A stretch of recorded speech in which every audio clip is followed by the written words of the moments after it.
Now, the suspect in the deadly shooting of Charlie Kirk is not cooperating with authorities. That's according to Utah's Governor Spencer Cox.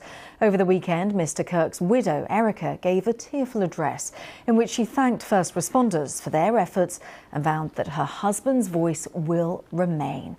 Well, let's cross over to the United States to talk to Niall Stanage, who is the White House columnist for The Hill. And the death of Charlie Kirk continues to reverberate across the US. We're now hearing he's not cooperating with the investigation. What's the latest that we're hearing across the United States?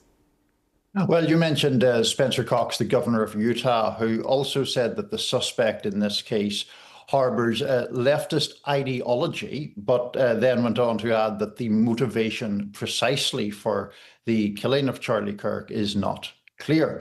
So that's where things stand in terms of the investigation. Of course, the suspect will be entitled to his day in court and to try to rebut any charges.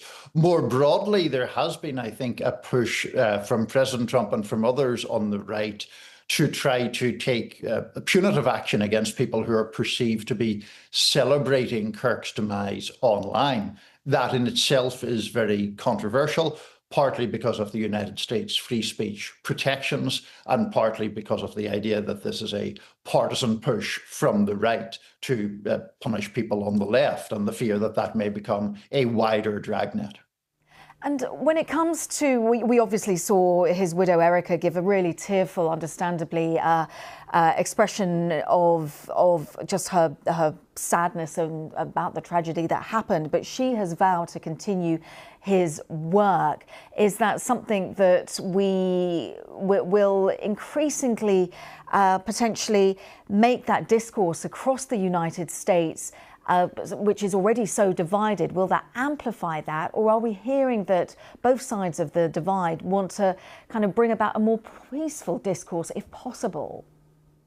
Well, setting aside the delicate matter of what Charlie Kirk's widow decides to do and what views she seeks to put forth, there is, I think, a general awareness that the rhetoric of American politics has grown very, very angry and very, very toxic.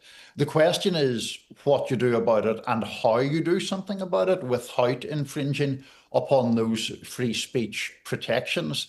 It's also worth noting that social media, Cassia, has received a lot of criticism, not so much just in the specifics of the Charlie Kirk killing, but in the idea that social media often takes advantage of and stokes people's angers and resentments and caters to their existing views and seeks to push them in more extreme directions. So that's all part of the picture too.